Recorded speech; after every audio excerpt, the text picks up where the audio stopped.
ही कळकळीची विनंती आहे. यानंतर बोलतायत आपल्या सर्वांचे लाडके खासदार माननीय दादा. उपस्थित महिला बंधू भगिनी, गेट वरती गर्दी आहे, कृपया शांत राहा. सर्वांना विनंती आहे. दादा बोलतात. मलाच प्रश्न पडला होता की मी शेखर गावच्या कार्यक्रमाला पोहोचतोय की नाही. गाड्यांची वाहनांची एवढी गर्दी, अलोट लोक या आज सुद्धा या चौकोनाच्या यामध्ये बसू शकत नाही.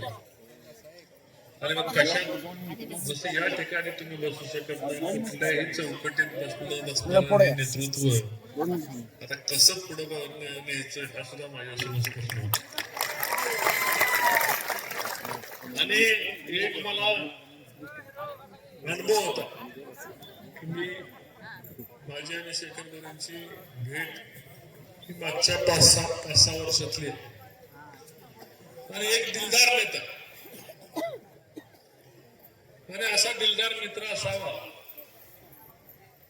कसं आहे, लाख असण्यापेक्षा एकच असलेला चांगला. असं शेखर आणि मैत्री करताना मैत्रीमध्ये खरं बोलायला पाहिजे. मी मागच्या लोकसभेला आलो, भाऊंना मी सांगितलं की तुम्ही माझे तुमच्यासारखा दिलदार मित्र मिळायला मी नशीबवान आहे, पण मला खरं बोलायला तर मी तुम्हाला लोकसभेत पुढच्या येणाऱ्या विधानसभेमध्ये मी तुम्हाला मदत करू शकणार नाही. आत्ताच्या लोकसभेला आलो तेच वाक्य मी परत रिपीट केलं की मी भाऊ जरी तुम्ही मला मदत केली तरी मी तुम्हाला मदत करू शकणार नाही. माझी अडचण जयाभाऊ. आणि या दोन भावांमधला दोन्ही भाऊ माझ्याशी गोष्टीला प्रामाणिक आहे. आणि माझा विधानसभेचा शब्द हा जयाभाऊ. आणि त्याच वेळेस कुठेतरी मनामध्ये पाल चुकचुकत होती, का होऊ शकत नाही. एका तालुक्यात मोहिते पाटलांच्या घरात 2 आमदार होते, शिंद्याच्या घरात 2 आमदार होते. आणि या मान खटावच्या भूमीमधनं 2 आमदार आपण करू शकतो, का नाही करू शकत. आणि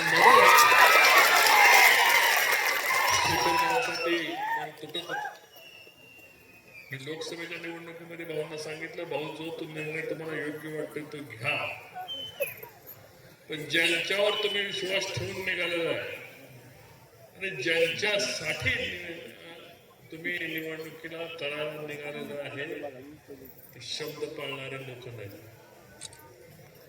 निवडणुकीमध्ये तुमचा घात करणारे लोक आहेत. रणजित नाईक निंबाळकर तुम्हाला तोंडावर सांगतो की तुम्हाला कुठली मदत करणार नाही.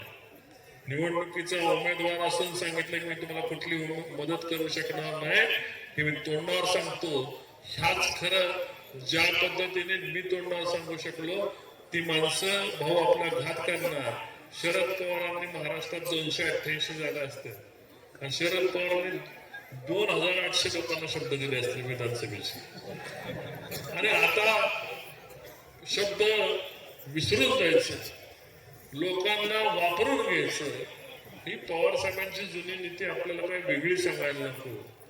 मोहिते पाटलांच्या बाबतीत त्यांची भूमिका काय, मोहिते पाटील इथं आल्यावर काय म्हणणार आहेत ही मला वेगळं काय सांगायची गरज नव्हती. कारण शरद पवारांच्या तालमीत तयार झाल्याने मोहिते पाटील इथं येऊन खरं बोलतील या घाटावर याची मला त्यावेळेस खात्री होती. खरं बोलायला मर्दाची छाती लागते आणि ती छाती होती ज्या वेळेस या सगळा संघर्ष चालू होता. मी या ठिकाणी सगळ्यांशी मी बोलत होतो.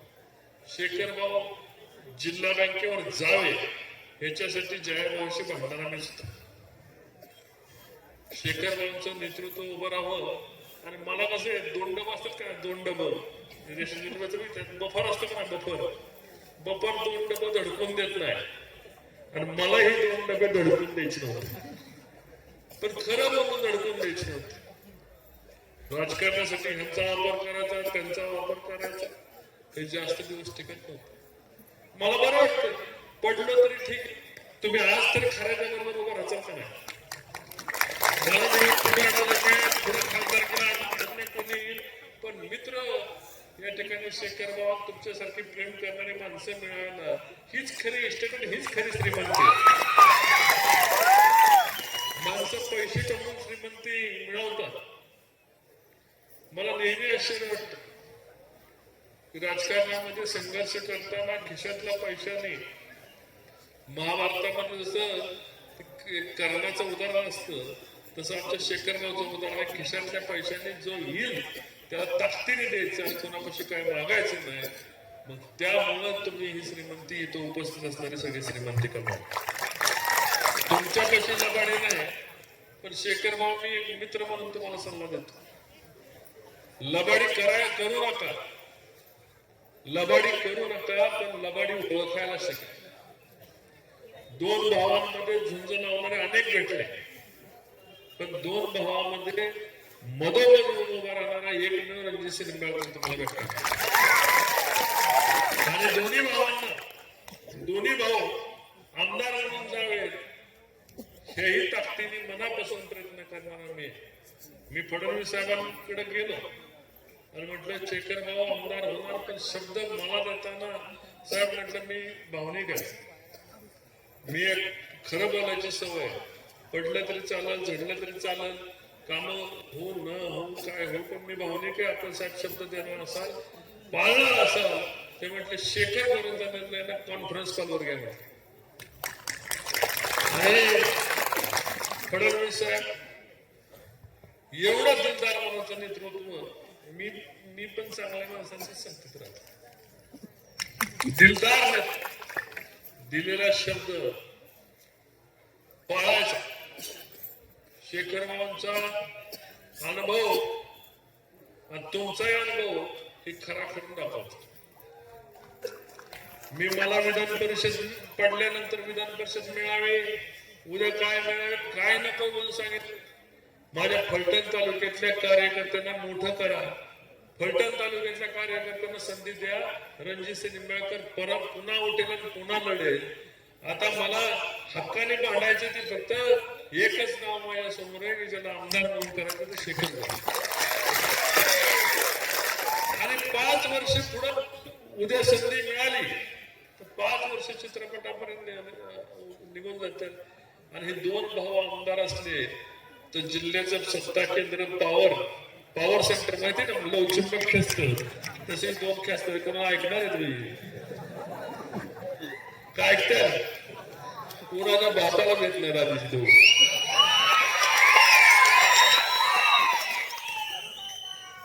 शरद सारख्या राज्यामध्ये ज्यांनी 4 वेळा मुख्यमंत्री झाले, त्यांची सत्ता त्यांच्याच जिल्ह्यामधल्या पालकमंत्र्याच्या तालुक्यात येऊन बंद पाडणारे हे नेतृत्व. म्हणून हे कुणाच्या बाळा नेसणार नाही.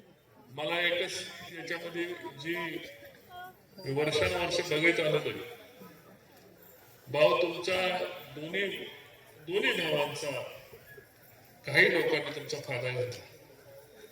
तुम्ही एक व्हा, वेगवेगळ्या लढा, पण एकमेकाच्या समोर पात्र लढू नका. तुमची ताकद तुम्ही वेगळी लढा, वेगळी ठेवा. एवढीच विनंती आमच्यासारखा कार्यकर्ता करू शकतो की एकमेकाच्या वेगळ्या पात्र लढू नका.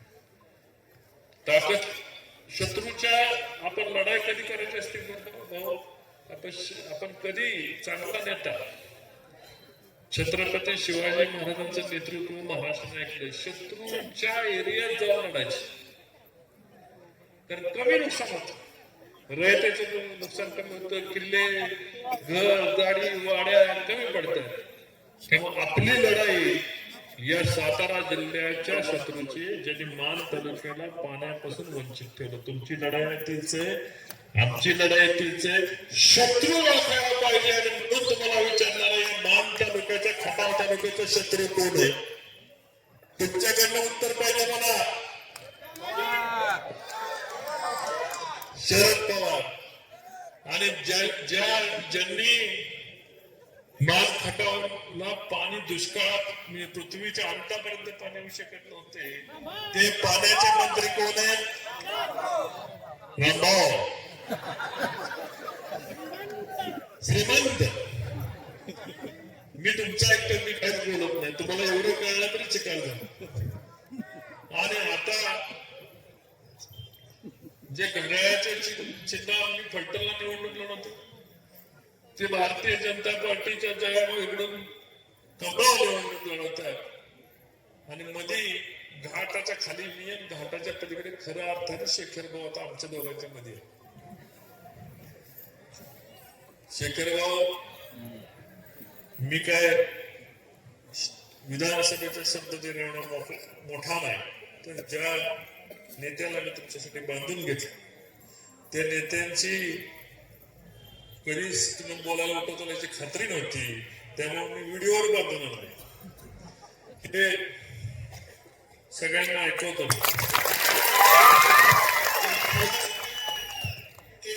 शेखर भोरे हे भारतीय जनता पक्षामध्ये आमच्यासोबत येत आहे, ही अत्यंत आनंदाची गोष्ट आहे. शेखर भोरेंनी आपले स्वतःचं नेतृत्व तयार केलं आहे, समाजामध्ये आपली ओळख तयार केलेली आहे. त्यांच्या येण्यामुळे निश्चितच भारतीय जनता पक्षाला आणि महायुतीला एक विशेष असा फायदा होईल. आणि मी शेखर भोरे यांना आश्वस्त केलेलं आहे की भविष्यामध्ये त्यांची पूर्ण काळजी महायुतीच्या माध्यमातून घेतली जाईल आणि त्यांना विधानमंडळात काम करता येईल अशा प्रकारची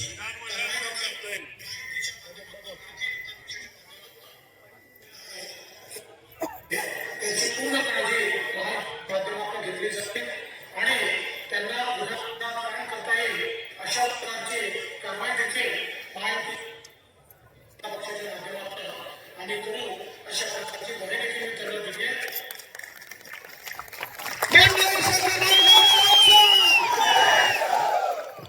आता मी कार्यकर्ता आहे पण प्रामाणिक आहे.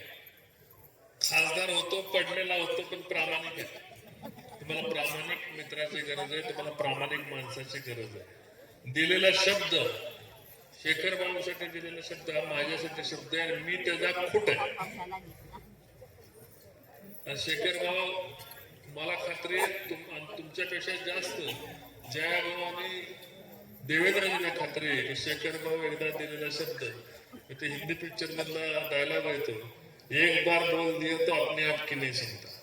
त्यामुळं शेखर भाऊच्या शब्दाचा मला अनुभव आहे आणि म्हणून मी महाराष्ट्राच्या राजकारणात अनेक लोकांना आमदार व्हायची इच्छा असते, पण कुणाला तरी आमदार करायची इच्छा माझ्या मनामध्ये गेल्या 6 वर्ष होती. ती शेखर भाऊंना आमदार करण्याची इच्छा होती आणि ते निश्चितपणे या ठिकाणी भारतीय जनता पार्टीच्या माध्यमातून करून राहू. तुम्ही तुमच्या अस्तित्व पार्टीचं जिवंत ठेवा. तुम्हाला आता आज आपण कुठं भाजपमध्ये जात नाही, अन्य कुठले निर्णय घेत नाही. शेखर भाऊ स्वतंत्र आहे, कारण कुणाला भाऊ म्हणून म्हटलं भाऊला चौकटीत म्हणणं जरा अवघड आहे. जेव्हा पुढे जाऊन निर्णय होईल तेव्हा आपण तोही निर्णय सन्मानाने त्या ठिकाणी घेऊ. मला निश्चितपणे खात्री आहे की शेखर भाऊच्या येण्यामुळे मान खटामध्ये जयकुमार गोरेंचं लीड तर वाढणार आहे, पण सांगलीपर्यंत कोल्हापूरपर्यंत भारतीय जनता पार्टी ताकदीने उभी करण्यासाठी शेखर भाऊचा उपयोग भारतीय जनता पार्टीला होईल. त्यांची पक्षाला युटिलिटी ही अत्यंत चांगल्या पद्धतीने होईल. ताकद धडका मारून वाया घालवायची नाही, ताकद ही चॅनलाइज करावी लागते. ते ताकद चॅनलाइज करून तुमच्यासारख्या प्रेम करणारे कार्यकर्ते मिळायला तुम्ही भाऊ 12 वर्षाचा संघर्ष केला, मी 23 वर्षाचा संघर्ष केला, ते खासदार झाला होतो. 12 वर्षाच्या काळामध्ये तुमचं भांडवल तयार झालेलं आहे आणि हेच भांडवल तुम्हाला राज्याच्या राजकारणामध्ये घेऊन जाणार आहे. तेव्हा कुणी 12 वर्षाच्या बद्दल कुणाला अफसोस करायची गरज नाही. एवढं मोठं प्रेम करणारं भांडवल मिळायला तुम्ही नशीबच घेऊन जन्माला आलाय. आणि कोणी जर जातीपातीच्या भिंती, मगाशी कोणतरी म्हणतो चप्पलने मारा, कोण जर जातीपातीच्या भिंती भाऊ एक एक नाही, काय करायचं एक हा दुसरा प्रश्न आहे, पण एक झालं तर वाटोळ होणार आहे का? बिलकुल होणार नाही. आणि ते मी करून दाखवतो. मला जातीच्या भिंती तयार करणाऱ्या माणसात माणूस न ठेवणाऱ्या मात्र चप्पलने नक्की मारा, एवढंच मी आव्हान या ठिकाणी करतो. शेखर भाऊला या ठिकाणी बोलण्याची विनंती करतो.